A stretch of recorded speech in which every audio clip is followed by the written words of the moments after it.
இன்றைக்கி மெட்ராஸில் வந்து டாக்டரை வந்து யாரோ கத்தியால் குத்திட்டாங்க ஓமந்தூர் ஹாஸ்பிட்டலில் அப்படின்னு சொல்லிட்டு விக்னேஷ் என்பவர் கத்தியால் குத்திட்டார் டாக்டரை அப்படின்னு சொல்லிட்டு எல்லாரும் வந்து பதைக்கிறாங்க. அது என்னான்னு சொல்லிட்டு தெரியல. ஆக்சுவலாக வந்து டாக்டர் மேலே தப்பா அவர் குத்துனவர் மேலே தப்பான அவங்க அம்மாவுக்கு வந்து சரியான சிகிச்சை அளிக்கலைன்னு சொல்லிட்டு நம்ம கவர்மெண்ட் ஹாஸ்பிட்டலில் உள்ள டாக்டர்ஸ் முக்கால்வாசி பேர் அவர் இத்தனைக்கு அப்போலோவில் வேலை செய்கிறாரு அப்படின்றாங்க. அப்போலோவுக்குள்ளே கன்சல்டேஷன் போகிறாருன்னு சொல்கிறாங்க. இது பெருமையா? ஒரு கவர்மெண்ட் ஹாஸ்பிட்டலில் உள்ளவர் எதுக்கு வந்து அப்போலோவுக்கு கன்சல்டேஷன் போகிறாரு? அப்போ இங்கே எதுக்கு வந்து அவர் சரியாக இப்போ வேலை பார்க்காதனால இங்கே வந்து இங்கேயும் காசு வாங்கிக்கிறது ஒரு அது இல்லாமல் அப்போலோவில் போய் ப்ரைவேட்டாகவும் பார்த்து அங்கேயே காசு வாங்குறது இது எப்படி? இதுக்கு என்ன கவர்மெண்ட் வந்து என்னத்தான் ஆக்ஷன் எடுக்குது? நீங்கள் வந்து கவர்மெண்ட் டாக்டர் எப்படி ப்ரைவேட்டில் வேலை செய்யலாம்? அது மாதிரி சட்டமே கிடையாது. சட்டத்தில் எல்லாமே வந்து நீங்கள் வந்து எல்லாமே ஓவர்லுக் பண்ணி நீங்கள் பண்ணிவிட்டு கடைசியில் அது இல்லாமல் வர பேஷண்ட்டை வந்து ஒரு மதிக்கிறதே இல்லை. இந்தியா ஃபுல்லே அதே தான் டாக்டர்ஸ்க்கு இது தான். நான் டாக்டருக்கு வந்து இதாக சொல்ல, பேஷண்ட்டுக்கு இதாக சொல்ல. இப்போ இதை வந்து மக்கள் தான் சொல்கிறாங்க. இது மக்கள் வந்து என்ன சொல்கிறாங்க, டாக்டர்ஸ் வந்து ஒன்லி கமர்ஷியலாக தான் இருக்காங்க, எங்கேயுமே சரியாகவே பார்க்க மாட்டுறாங்க.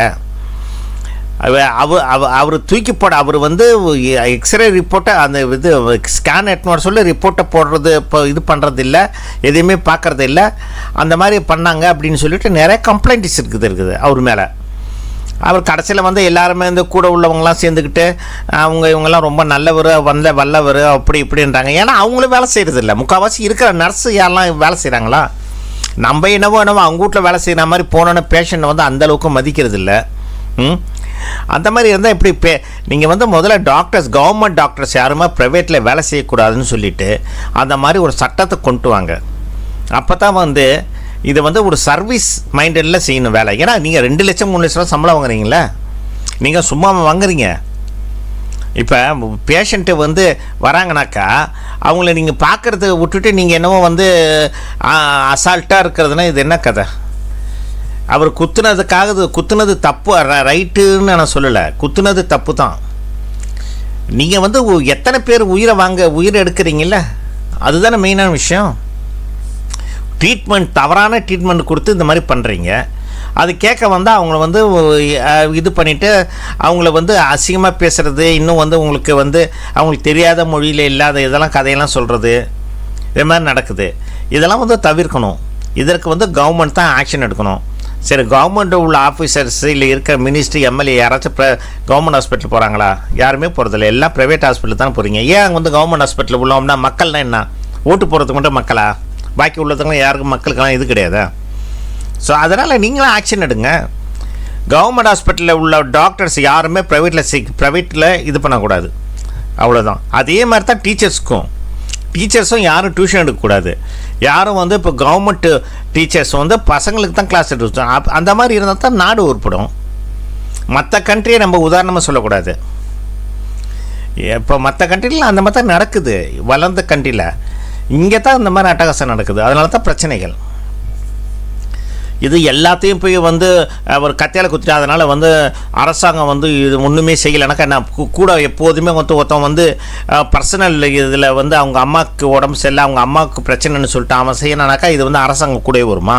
இதனால் வந்து இது அரசாங்கம் வந்து இதாகிடுச்சு, இது ஒன்றா இது எங்கே பார்த்தாலும் அரசாங்கம் நடக்குது, அதெல்லாம் சும்மா பேச்சு.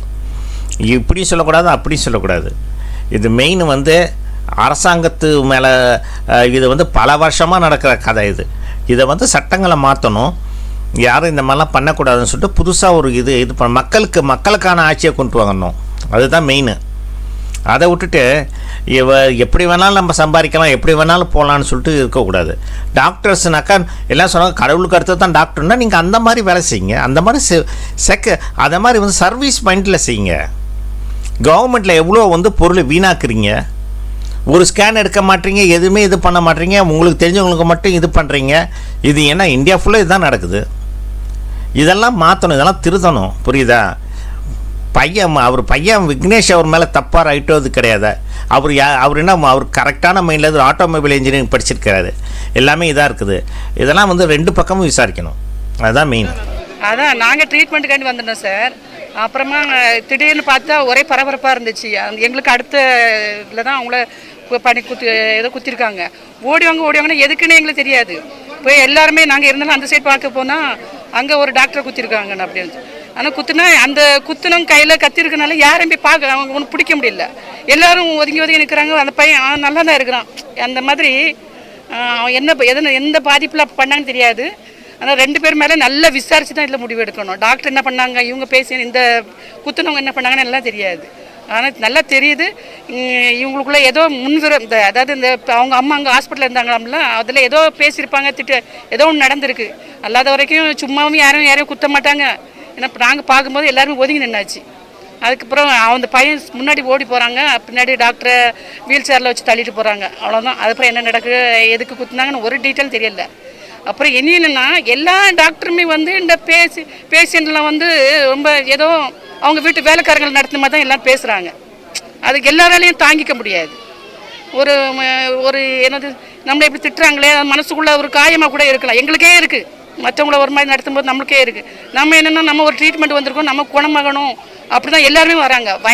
வயசானவங்களும் பார்க்க மாட்டேங்காங்க, சின்ன வயசுன்னு பார்க்க மாட்டேங்காங்க. எல்லாருமே ரொம்ப கேவலம். இப்போ கூட இது முடிஞ்ச உடனே அங்கே ஒரு டாக்டர் சொல்கிறாங்க, இந்த கேசீட்டு யார் உடனே கிழிச்சு போடுங்க. இந்த கேசீட்டு நம்ம பார்க்கக்கூடாது, பேஷண்ட்டை நம்ம பார்க்கக்கூடாது. உடனே டாக்டருக்கு எடுக்க முடிவு. இது யாரோ ஒருத்தங்க பண்ண தப்புக்கு எல்லா பேஷண்ட்டும் பாதிக்கப்படுறோம்.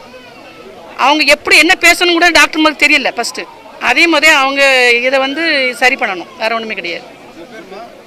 என் பேர் அருள்மேரி.